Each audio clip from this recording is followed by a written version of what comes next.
I was pointing out, as I have done for, good dear, how long now? So many years, that Iran was next on the list after Syria and Libya and Iraq, and here we are, right now, slap bang in the middle of it.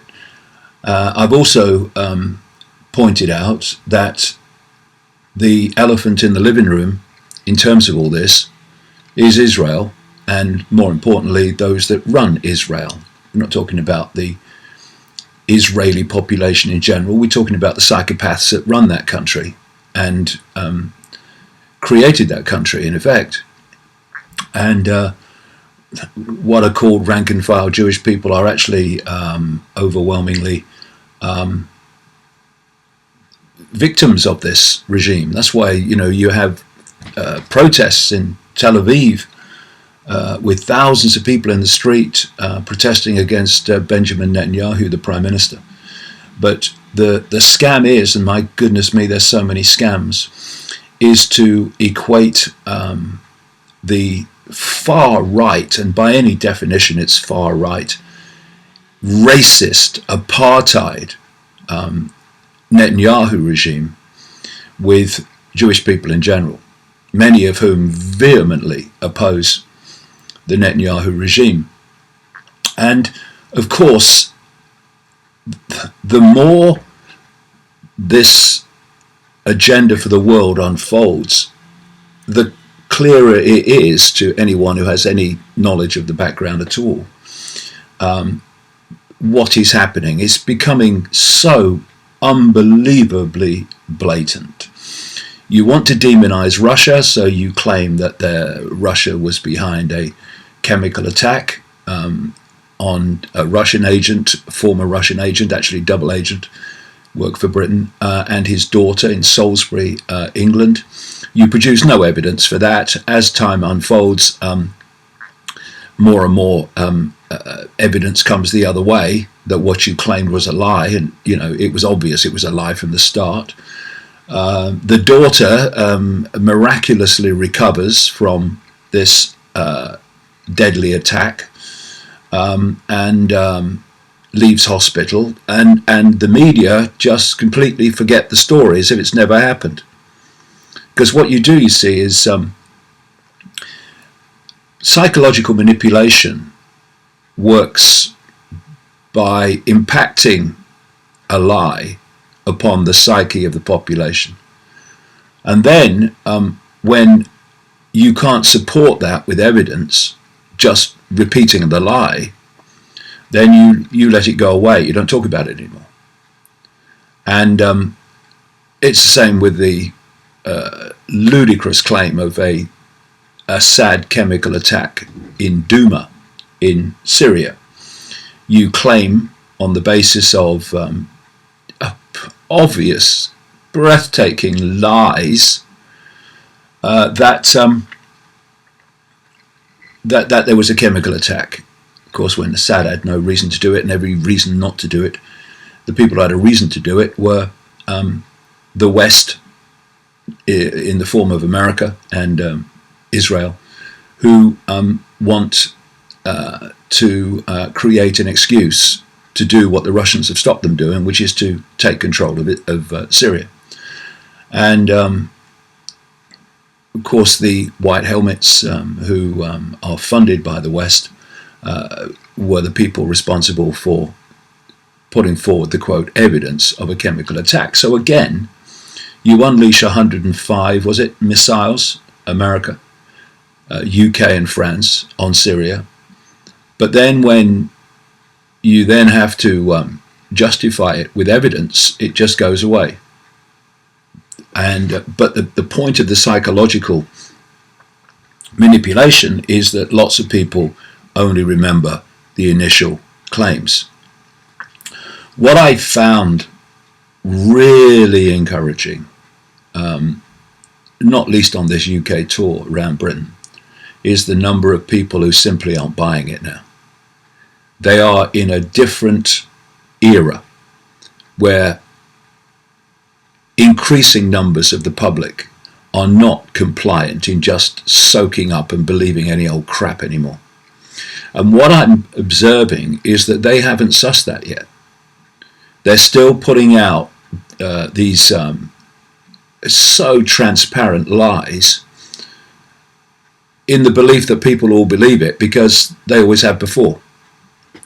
But first of all, weapons of mass destruction in Iraq was a massive wake-up call for people when they didn't find any, and never were going to find any, as I wrote in books long before.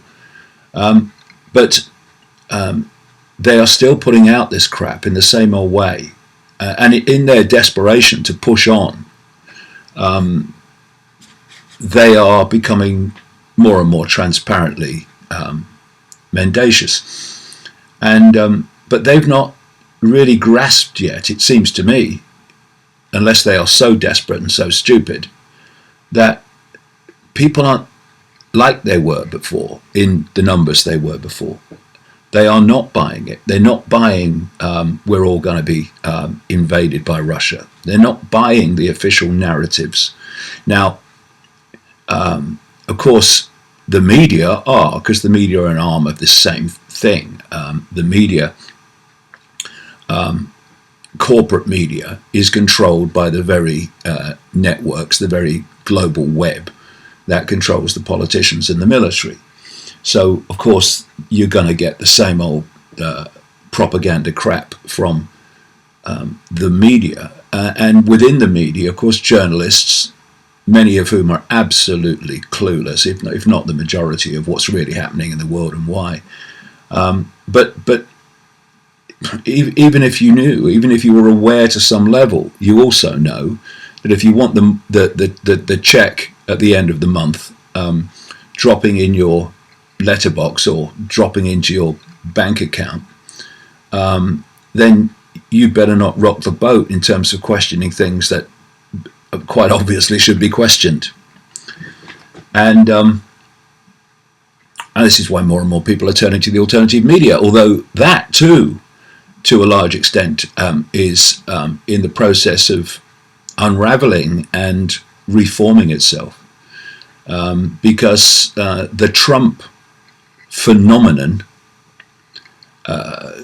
basically hoaxed great chunks of the alternative media who thought that he was going to put everything right, who thought that he really did believe in what he said about, for instance, not being involved in regime changes and military excursions abroad, which of course is exactly what he was never going to do, because the people controlling him want that to happen. So it would happen, and it does, and it is happening. So you've got a big credibility problem with intelligent people among great chunks of the alternative media who were so naive as to buy the fact that Trump was different, just because he told them what they wanted to hear. I find that quite pathetic, really, and very sad. Anyway, coming up to current moment, as I look at the davidicke.com front page in front of me now, and I could do this whole video cast on the front page of today. It's there's so much going on, and there's so many aspects to this. But the updated at this moment story is that Israel has unleashed yet more missiles at Syria, hitting Syrian radar and air defense sites, according to the Syrian state media. And these psychopaths that run Israel are just attacking whoever they like, whenever they like. And of course, because Donald Trump is simply a frontman for Israel, that's all he ever was. I go into this in some detail in Everything You Need to Know But Have Never Been Told. They now are confident enough that they're not going to face any comeback, any resistance from the United States regime, and therefore they are brazenly doing what they like. See, people need to ask the question, why, why a country as tiny, and my goodness me, it's tiny, as Israel. I went there once in about 1993. You can basically drive around it in a day if you get up early. And the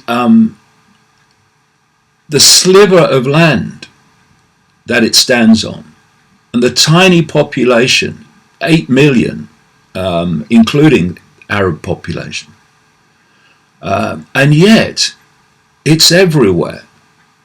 Netanyahu is everywhere.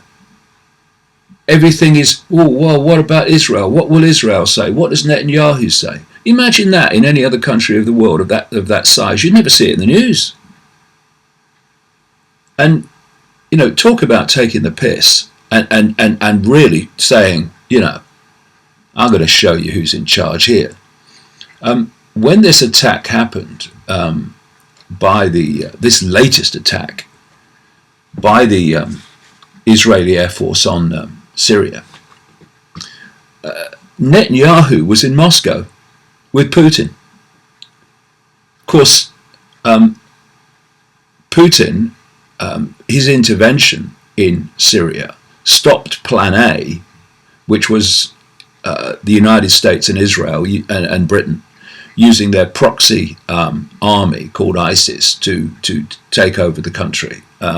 The Russian military, or Air Force really, in league with the Assad military, have swept that ISIS invasion back. And America and Israel are now desperate for Plan B to get rid of Assad. Because the whole point of, or the whole plan, which you can find in Israeli documents going back 30 years, is to balkanize the Middle East, break up the countries of the Middle East into small ethnic groupings, overwhelmingly, and religious groupings, and de-unify any unified response to these external forces manipulating in the Middle East towards their end. This is why America is holding on quite against any international law, but of course it's America, does what it likes, like Israel, is holding on to a great chunk of land in Syria. Like I say, completely illegally, because one, it's training and further arming, quote, rebels to have another go at Assad. And it's holding on to that land and working with the Kurds, the Kurdish people, in another area of Syria, because that's part of the balkanization. I've said from the start, they're not going to let that land go to the sovereign elected Syrian government.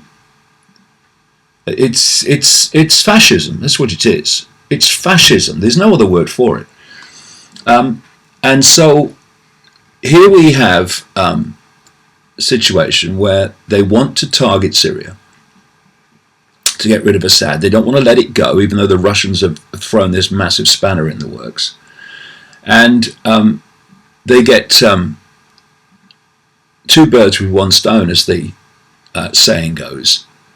If they can go on to the next stage, to the next country in this list, which I've been highlighting for so long, a list of regime changes, which came out of the neocon project, the New American Century organization, and what it published in September 2000 about the regime changes it wanted. And of course, the project for the New American Century was co-founded by Robert Kagan and William Kristol, who are both ultra Zionist extremists who answer not to the United States but to Israel.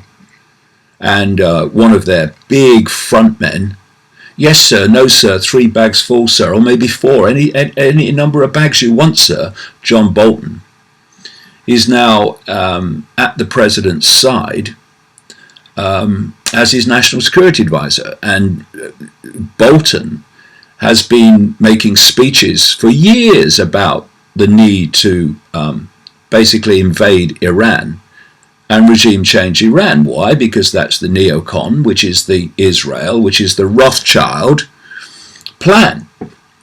And the moment he walks in to the White House, Bolton, this psychopath of psychopaths, this all kicks off. So they want to go to Iran because they can also pull in Syria.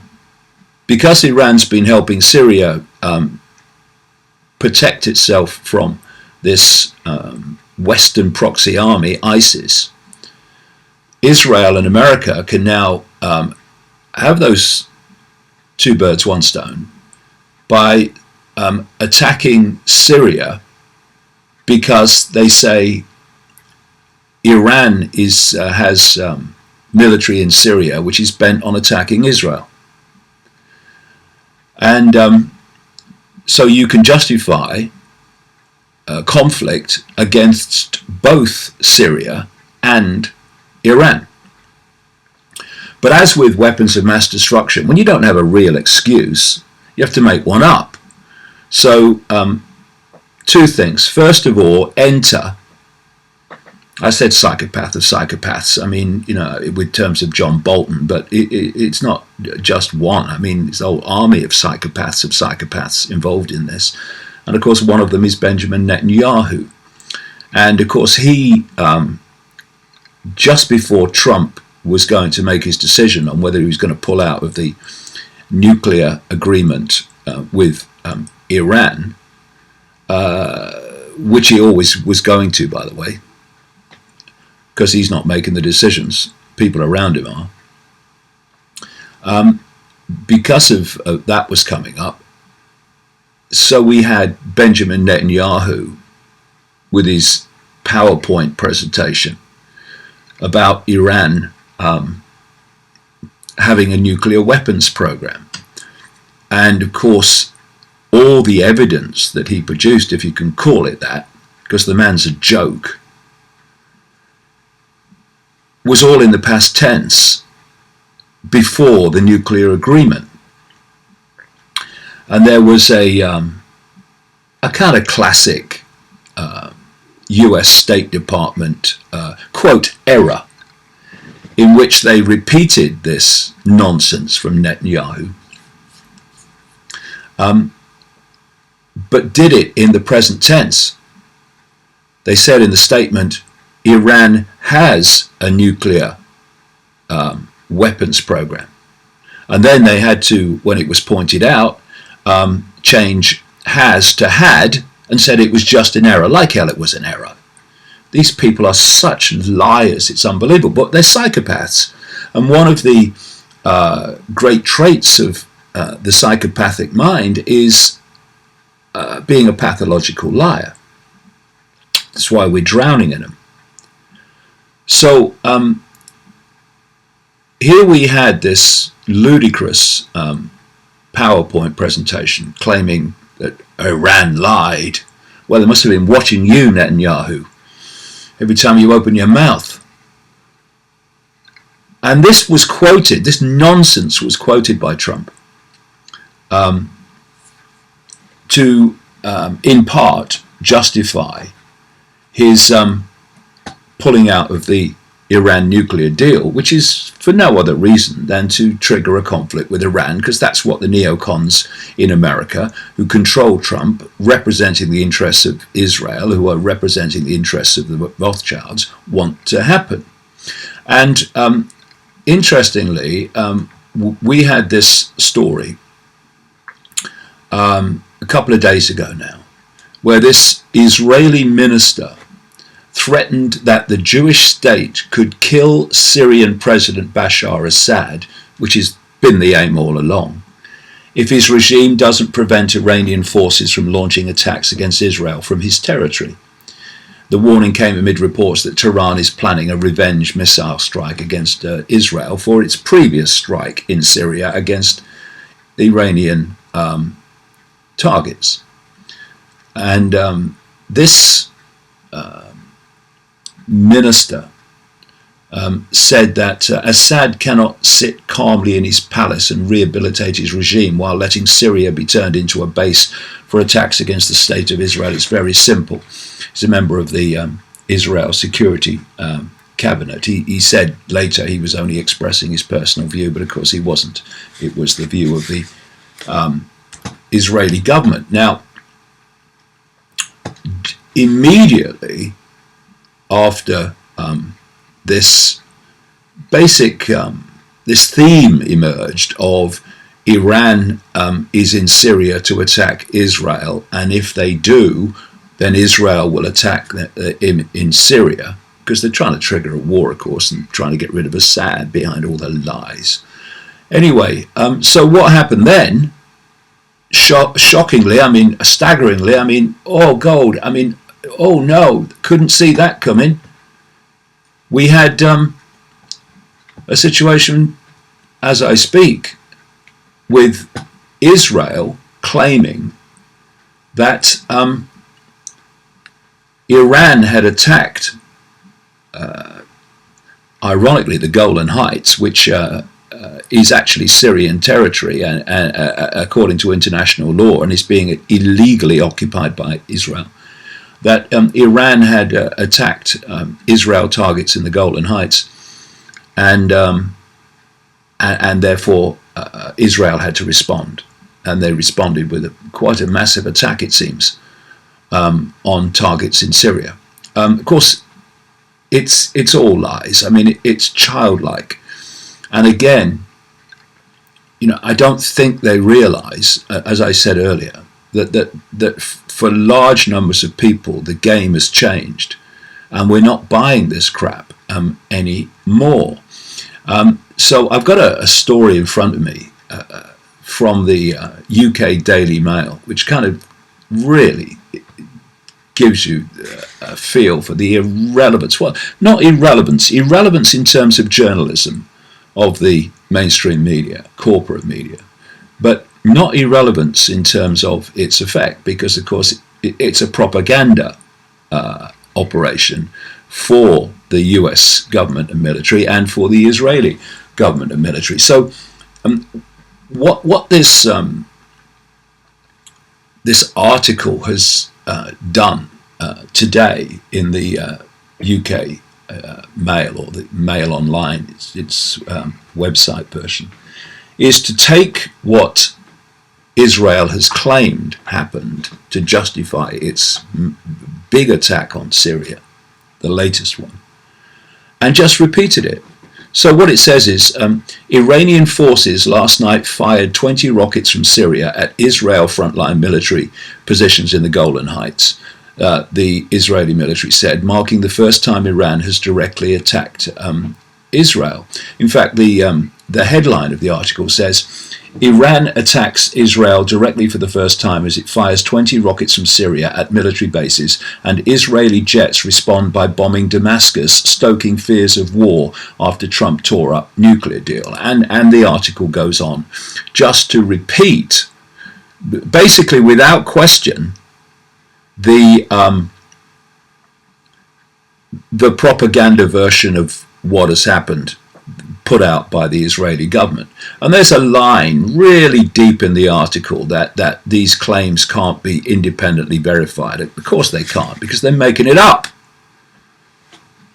And what they want is a regional conflict with Iran and Syria. Of course, Russia's in there. What's Russia going to do? Because Vladimir Putin must know that Netanyahu's taking the piss. To unleash this attack on Syria, which has been protected by Russia, while Netanyahu is in Moscow talking to Putin, that's not an accident. It's not a coincidence. It's saying, remember who's really in charge. And at some point, Russia is going to have to either respond or put its head down and become subservient.